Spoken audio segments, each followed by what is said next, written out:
안녕하세요. 역사통일방송 신통방통 우리 역사 세 번째 이야기거리를 가지고 다시 인사드리게 됐습니다.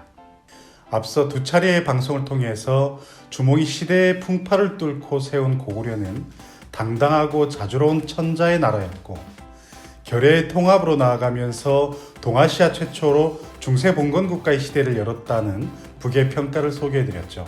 고구려 건국의 극적인 순간을 설명하기 위해서는 건국 그 자체가 아니라 그 과정에 이르기까지 요구되는 수많은 정황과 근거를 과학적으로 제시할 수 있어야 합니다.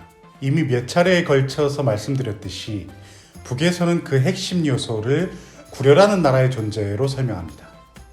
그래서 이번 방송에서는 남쪽에서 그 존재를 인정하지 않는 구려국이 과연 어떤 나라였는지를 북의 분석을 토대로 소개해드리려고 합니다.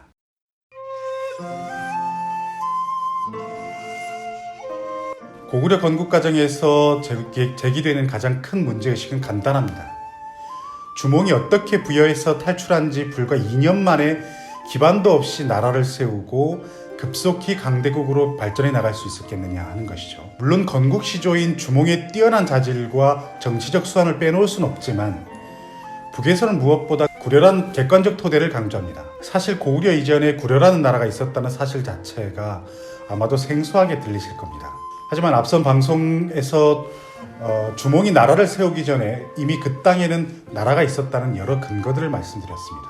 또한 주몽이 졸본부여에 이르렀을 때 그곳에 있던 왕은 자기에게는 아들이 없기 때문에 주몽의 뛰어난 자질을 보고 자기의 딸과 결혼시키고 왕위를 물려주었다는 설화는 주몽이 고구려를 건국하기 전에 이미 졸본부여 땅에 구려가 있었다는 그러한 사실을 뒷받침해 주는 것이죠.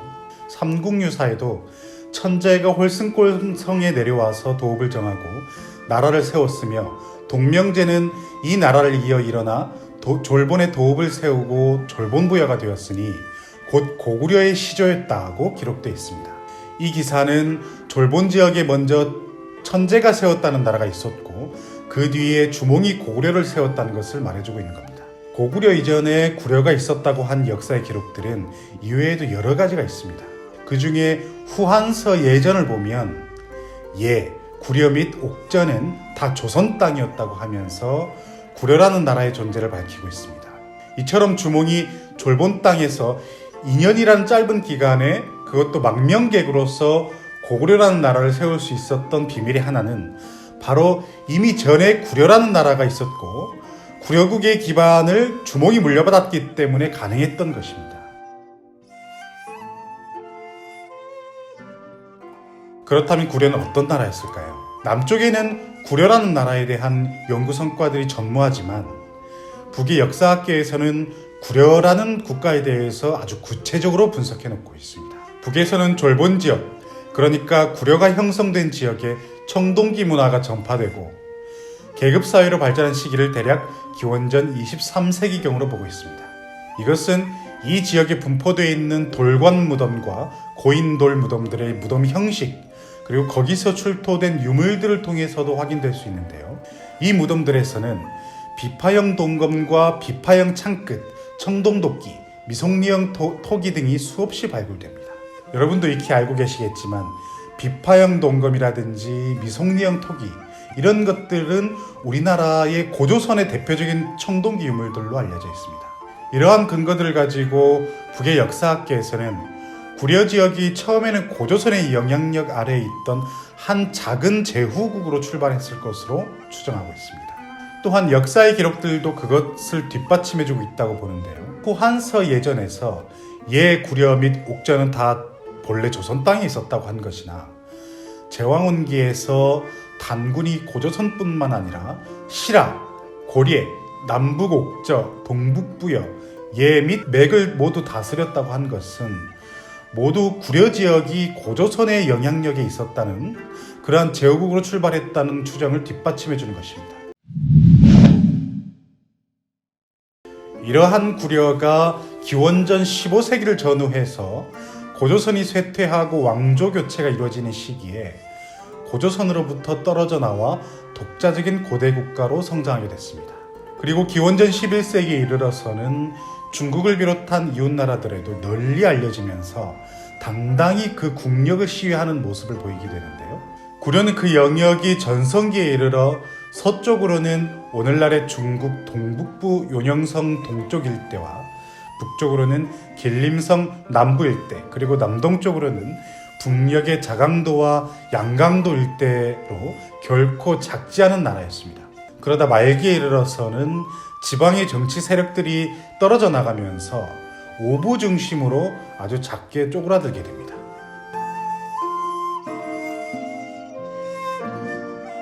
그럼 구려의 어떤 것들이 고구려라는 강대한 나라의 건국에 뒷받침되었던 것일까요? 우리는 여기서 구려 지역의 발전된 철기 문화에 주목할 필요가 있습니다. 고구려 하면 떠오르는 것 중에 하나가 강력한 군사력의 상징인 철갑기병 개마무사죠. 고구려가 건국될 무렵에 발전된 철기 문화는 이후 군대를 철갑기병으로 무장이 가능하게 했을 뿐만 아니라 철제 농기구들이 농업 생산에 널리 쓰이게 함으로써 경제를 급성장하게 했습니다. 고구려 건국 이전인 기원전 3에서 4세기 무렵의 졸본 지역을 포함한 구려 지역 돌무지 무덤 유적들에서는 쇠활촉, 쇠도끼, 쇠창, 꺽쇠, 띠고리, 비수 등을 비롯해서 쇠로 만든 호미, 괭이, 낫, 반달칼 등이 철제품으로 출토됐습니다. 이것은 당시 그 지역에 발전된 철 생산 기술력을 잘 보여주는 것뿐만 아니라 그것이 농업 생산에도 적극 도입됐다는 것을 보여주는 것이죠.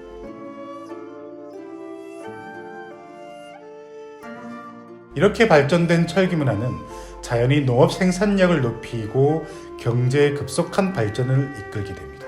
또 이에 따라 기존의 낡은 경제 방식이 점차 허물어지고 새로운 경제 방식이 도입되면서 그에 맞게 그를 대표하는 새로운 사회 세력이 등장하게 된 것은 당연한 이치인 것이죠. 당시 구려 지역에서 철제 농기구의 도입과 같은 농업 생산력의 발전은 오랫동안 노예들의 노예 노동에 의존한 농업 경리가 몰락하게 되고 새로운 봉건적 토지 소유 관계의 수립을 촉진시켰을 것입니다. 노예들의 강제 노동에 의존해서 농업 경리를 운영하는 것보다는 그들에게 토지를 일정하게 떼어주고 가족별로 농사를 짓게 해서 지대, 그러니까 소작료를 받는 편이 훨씬 유리해졌을 테니까요.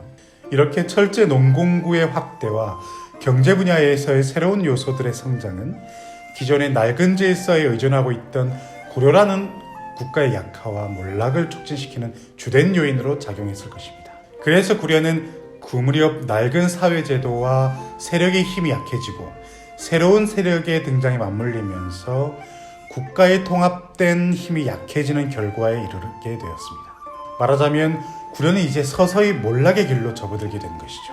결국 구려국 말기에 이르러서는 구려왕의 통제에 있었던 각 지역의 정치 세력들이 독자적인 작은 나라로 떨어져 나가게 됩니다. 그러던 차에 구려국의 유력한 세력가로 등장한 주몽이 구려왕의 자리를 물려받은 뒤에는 새로운 시대 변화에 부응하는 국가 질서를 새롭게 수립하고 고구려를 건국하게 되는 것이죠. 자, 여러분, 오늘 고구려의 필수적 기반이 됐던 구려국에 대해서 살펴봤습니다. 물론 남쪽에서는 북의 주장을 받아들이지 않고 있죠. 하지만 남쪽의 역사학계도 북의 연구 성과를 덮어놓고 부정할 것이 아니라 적극적인 교류와 토론을 통해서 민족사를 발전적으로 견인해 나가는 데 기여해야겠죠. 다음 회에서는 고구려사의 최대 쟁점인 건국연대에 대해 북에서는 어떻게 바라보고 있는지 소개하려고 합니다. 많이 기대해 주시고 역사통일방송 신통방통 우리 역사 좋아요 구독 부탁드립니다.